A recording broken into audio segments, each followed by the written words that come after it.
Tomas Miranda had not planned to return home that week. His days as a sergeant in the army had trained him to ignore fear, suppress impulse and follow orders.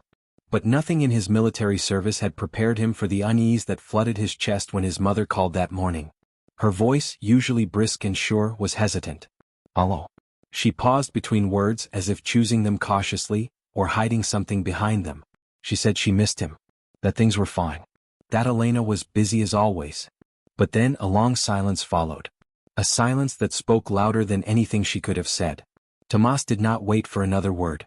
He packed a small bag, left a note for his commanding officer, and boarded the first plane back to his childhood town. He did not call ahead.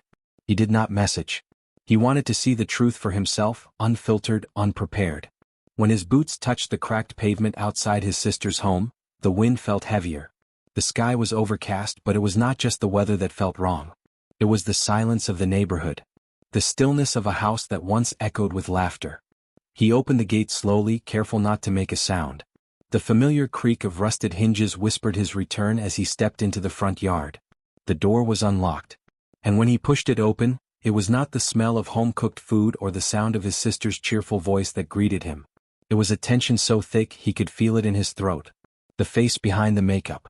Elena was sitting on the far end of the living room, a book open on her lap, but she was not reading it. Her posture was stiff. Her hands trembled slightly as she turned the page.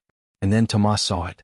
Half of her face was caked with makeup, not lightly applied, but layered as if she were hiding something beneath it. He moved closer, eyes narrowing. Her left cheek had a slight puff, the edge of a bruise trying to peek through the poorly concealed foundation. Her eye avoided his. Her lips parted slightly as if she wanted to speak, but fear held her words hostage. From the kitchen, a voice broke the silence. "Well, look who finally decided to show up." "Julian." Tomas turned. His brother-in-law was standing with a coffee mug in hand, wearing a sarcastic smirk. He leaned against the kitchen counter like he owned the world. "I thought soldiers were supposed to call ahead," Julian added with a sneer. Tomas ignored him. He looked back at Elena. "What happened to your face?" he asked. His voice was flat but tight, like a string pulled to its limit. Elena lowered her gaze. I fell," she whispered. Her fingers clutched the edge of the couch. "Down the stairs." "I'm fine." Tomas did not blink. He had heard lies before on battlefields and interrogation rooms, from desperate men with blood on their hands. This was the worst kind of lie. One born from fear. Julian sipped his coffee casually. "You know how clumsy she is," he chuckled. "She always trips over her own feet. Maybe you can teach her how to march straight, soldier boy." Tomas did not respond. But something deep inside him stirred. Not rage yet, but a quiet, calculating alarm. The kind that told him to pay attention. To observe. To assess. Julian walked behind Elena and placed a hand on her shoulder. She flinched just slightly. But Tomas noticed. He noticed everything. There were no photos on the walls anymore. No framed memories. Just blank spaces. A flower vase was shattered in a corner, hastily swept but still showing small shards under the rug. The curtains were drawn tightly even though it was midday. Tomas looked at his sister again. She was not the Elena he had grown up with, the girl who once stood up to bullies in school, who ran barefoot across fields and laughed without care. This woman was silent. Small. Trapped. Tomas placed his bag on the floor. "I will stay for a few days," he said. It was not a request. Julian shrugged. "Suit yourself. Just don't start giving orders in my house." Tomas smiled politely but only with his mouth, not his eyes. "I do not take orders here either," he replied coldly. That night the house was quiet but not peaceful. It was the kind of silence that carried too many secrets. And Tomas, lying awake on the living room sofa, stared at the ceiling listening. Every creak of the floor. Every faint thud of footsteps.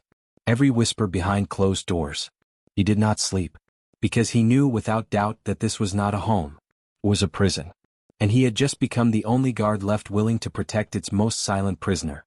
In the morning the house moved like a machine, rigid, predictable, designed to conceal. Tomas sat at the kitchen table sipping coffee, observing everything. He had not said much and that was intentional. Sometimes silence speaks louder than confrontation. Julian moved with the arrogance of a man who believed he was untouchable. "Do not overfill the kettle, Elena," he said with forced cheerfulness. "It wastes gas." Tomas watched how the smile on Julian's face never reached his eyes. How every word masked a command. How every touch on Elena's back, every joke at her expense, was a needle meant to poke holes in her spirit. When Elena made a small mistake, placing the sugar on the wrong shelf, Julian clicked his tongue. "We have a guest, woman. At least try to act like you are competent." Tomas felt his hand tighten around the ceramic mug. He did not speak. Not yet. Because the soldier in him knew this was not the battlefield. Not yet. Days passed in a heavy rhythm. Tomas remained quiet but never inactive. He memorized Julian's schedule. Morning coffee. Midday calls. Evening rants. He noted the way Elena moved, quietly, cautiously, like someone who had learned that making noise could cost her more than comfort. She flinched when doors slammed. She hesitated before speaking. Her phone was never in her hand. And the family bank card? Nowhere to be seen. She asked for money to buy groceries. Asked. In her own house. Tomas spotted faint bruises hidden by sleeves. He noticed how she avoided making eye contact when Julian was in the room.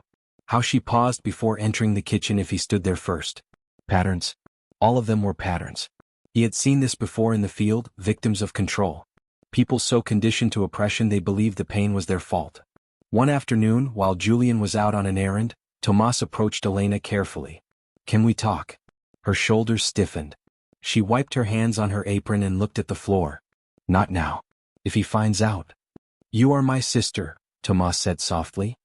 "He does not scare me." Elena shook her head slowly. "He should." There was no drama in her voice, just resignation. "You do not understand how he gets. You think you do, but you do not. If he even thinks I said something, he will not yell. He will wait. Quiet. And then he will take it out when it hurts most." Tomas stepped closer. "I know fear, Elena. I know what it does to people. I have seen soldiers freeze before jumping from a plane. I have seen civilians beg for mercy in war zones. But this is your home. It should not feel like a battlefield." Tears filled her eyes, but she turned away. "All I need," she whispered, "is for you to stay a few days. Please, just stay." That evening Julian returned early. He found Tomas alone in the living room. He leaned against the doorframe with a beer bottle in hand, watching. "You two had a nice chat today, huh?" Tomas didn't look up. "We talked about old times." Julian laughed.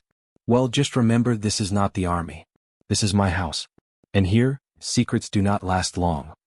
He took a sip, then continued in a quieter tone. "If you're thinking about giving her ideas, bad move?" Tomas finally met his gaze. "I am not here to change your house." Julian smiled too wide. "Good. Because if you were, I would have to remind you that not every war ends with a medal. Some end with funerals." He walked away slowly, the smile never fading. Tomas sat motionless. But inside, his mind was already drawing battle lines. Tomas spent the next few days preparing, not to fight with fists but with facts. He made subtle notes. He asked old neighbors discreet questions. He visited the local courthouse under a different name to pull any past complaints filed under Julian's name. And there it was. Case. A file buried in an archive. Julian had been accused of abuse before by a previous partner. The case had been closed due to insufficient evidence. No witnesses. No follow-up. Just like now. Tomas felt the knot in his chest grow tighter. Julian was not just a bad husband. He was a predator who had done this before, and would do it again if no one stopped him. Late one night, Elena went outside to take out the trash. Tomas followed and intercepted her at the edge of the yard, speaking quickly. He handed her a folded paper. "It is a contact. A prosecutor I trust. If you ever need to leave, call this number." Elena's eyes widened with fear. "He will find it. He will go mad. Then hide it well." She nodded faintly, slipping the paper into her pocket just as a shadow appeared in the window. Julian. He was watching. That night, Tomas lay on the sofa, unmoving, pretending to sleep. A sharp thud echoed through the hallway. Then a cry. Faint. Muffled. He stood silently and stepped toward the bedroom door, pressing his ear to the wood. Inside, Julian's voice hissed with venom.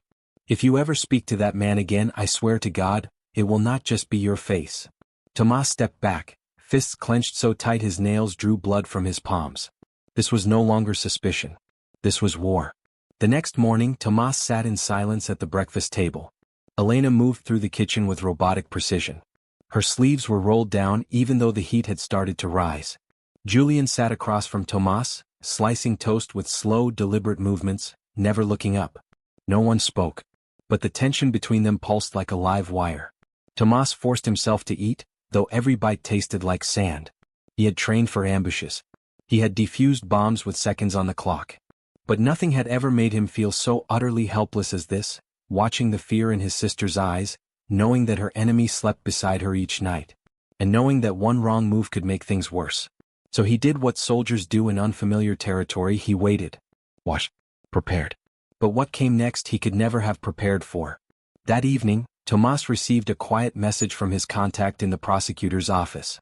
The reopened file on Julian had been reviewed. The previous accuser, Silvana Ortiz, had vanished after filing. No follow-up, no trace. Her family claimed she had moved abroad. But Tomas knew what that meant. She had been silenced. The system had failed her. And now, Elena was walking the same path. He closed his phone and stood in the hallway, staring at the door to her bedroom. A strange noise caught his attention, a shuffle followed by a slam. He moved forward. Slowly. Inside, Elena was trembling. Her lips were split. Her mascara smeared with tears. Julian stood beside her, his voice dangerously calm. She lost the receipt, he said. Can you believe that? I asked her to return something I bought and she threw it out. Tomas said nothing. But his eyes met Elena's. Her hand moved slightly to her pocket, the same pocket he had seen her slip the contact number into days ago. It was gone. Julian noticed. Looking for something? He asked. He pulled the folded paper from his wallet and waved it mockingly in the air. This? What is this, Elena? Who gave you this? She tried to speak, but no words came. Tomas stepped forward, voice tight. Give it back. Julian's smile vanished. She's my wife. I asked the questions here. Not you. Tomas's jaw locked. This ends now. Julian took a slow step forward, placing the contact note on the table, then slamming his fist on it. You think you can walk into my house, flash your little army badge and change things? You think wearing a uniform makes you a hero here? Tomas stood still. His breathing slow. Controlled. Let me make this clear, Julian continued. If you even try to take her out of here, you will not walk out yourself. Then without warning he opened a drawer and pulled out a blade. He did not point it. He did not lunge. He simply held it, dangling, threatening like a reminder that this was his home. Tomas took a step forward, thumb hovering over the emergency dial on his phone. Put it down. But Julian's face twisted into a grin. You will not call anyone. You do not have the guts. You are all rules and procedures. That is your weakness. He turned toward Elena. She is mine. She stays. He pressed the blade down onto the table, dragging it slowly across the wood, leaving a deep mark. Elena whimpered. Tomas stood frozen, the calculation in his mind spinning fast. If he made one sudden move, Julian might strike. If he backed off, Elena would suffer again. He needed time. He needed backup. And then the knock came. 3 knocks. Firm. Followed by a sharp voice outside. Police. Open the door immediately. Julian froze. His eyes darted to the hallway, then to the window. Tomas had made the call earlier. After seeing the bruises, he had not waited for permission. Julian's hand trembled. He stepped away from the blade, then toward the front door. His voice dropped to a growl. You think you can get away with this? Tomas walked behind him with calm steps, lifting a finger to point toward the hallway. They are here for you. Do not touch her again. Julian turned the knob to open the door. 2 plainclothes officers entered swiftly, badges raised. One held a printed warrant. The other placed a firm hand on Julian's shoulder. Julian Varela, you are under arrest for aggravated domestic violence, prior abuse record, and threats with a deadly weapon. Julian tried to resist, but the officers moved quickly. Handcuffs clicked into place. He spat on the ground. This is a setup. You have no idea who I am. You think I will stay locked up? She is nothing. But this time his voice shook, not with confidence but with fear. As he was dragged away, Elena stood in the living room, silent, tears streaming down her face. Tomas walked over and gently placed a hand on her shoulder. You are safe now. For the first time you are safe. That night, Elena did not cry herself to sleep. She slept in peace for the first time in years. Tomas sat beside her room, awake, watching the door, not out of fear, but as a guard of peace, not war. He had won battles before. But this was a victory that mattered more than medals or salutes. This was the night he gave his sister her life back. The morning after the arrest, the house felt different. The silence was no longer suffocating, it was peaceful. There was no shouting from the hallway. No stomping footsteps. No hidden threats lurking behind casual words. Tomas stood in the kitchen pouring tea as Elena entered, her face bare, no makeup, no cover. Only truth. Her eyes were swollen from the night before, but not with fear. They carried something else now. Something unfamiliar. Relief. She sat at the table and picked up her cup with shaky hands. Is he really gone? She asked. Tomas nodded. He will not come back. But what if? There are officers watching the house. You are not alone. And you are not powerless. Elena stared into her tea. I forgot what that felt like. Later that day, Tomas took her to a women's shelter, a place where professionals, survivors and counselors worked together to rebuild what others tried to destroy. Elena hesitated at the entrance. I do not belong here, she whispered. Tomas looked at her firmly. You belong anywhere you choose to heal. Inside, the staff welcomed her gently. No questions at first. No judgment. Only warm eyes, quiet smiles, and patient voices. Elena met with a counselor named Rosa. Middle-aged, calm, and soft-spoken, Rosa had the kind of presence that could melt walls. Tomas waited outside the room during the session, unsure of what was being said, but hoping it was a beginning. When Elena stepped out an hour later, her shoulders were a little straighter. That evening, Tomas returned her home, but she carried more than a brochure now. She carried a sense of possibility. 2 days later, Tomas escorted Elena to the prosecutor's office. The woman in charge, Natalia, was sharp and assertive, but deeply compassionate. Are you ready to give your statement? She asked. Elena looked down at her hands. They trembled. But she nodded. Tomas stayed in the room, sitting quietly in the corner while Elena spoke. And for the first time she spoke fully. She talked about the control, the threats, the manipulation. The nights she cried in the bathroom so Julian would not hear. She talked about the bruises, the shame, the times she doubted whether anyone would believe her. Natalia listened without interruption. When the testimony was complete, she looked at Tomas and said, This is enough to reopen not just your case but the previous one. She turned to Elena. You are not just protecting yourself.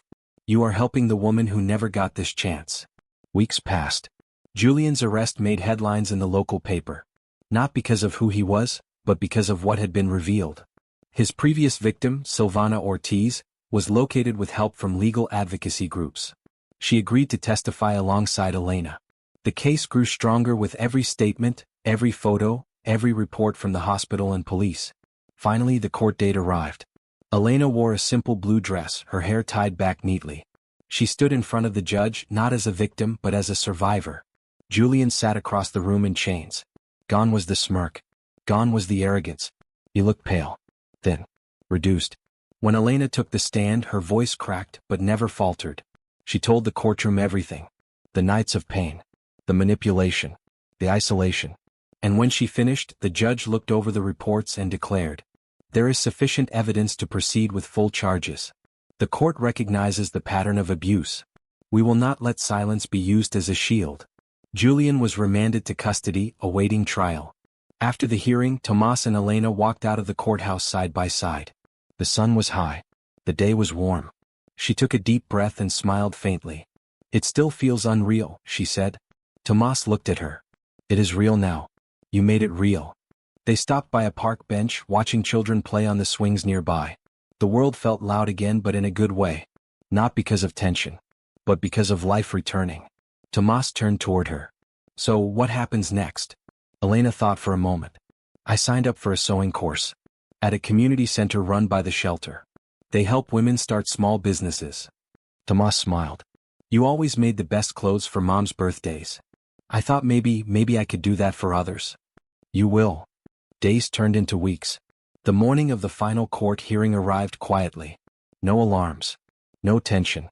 Just a calm sky and the distant sounds of city life returning to normal. Tomas parked the car in front of the courthouse and turned to his sister. Are you ready? Elena adjusted the hem of her simple cream blouse.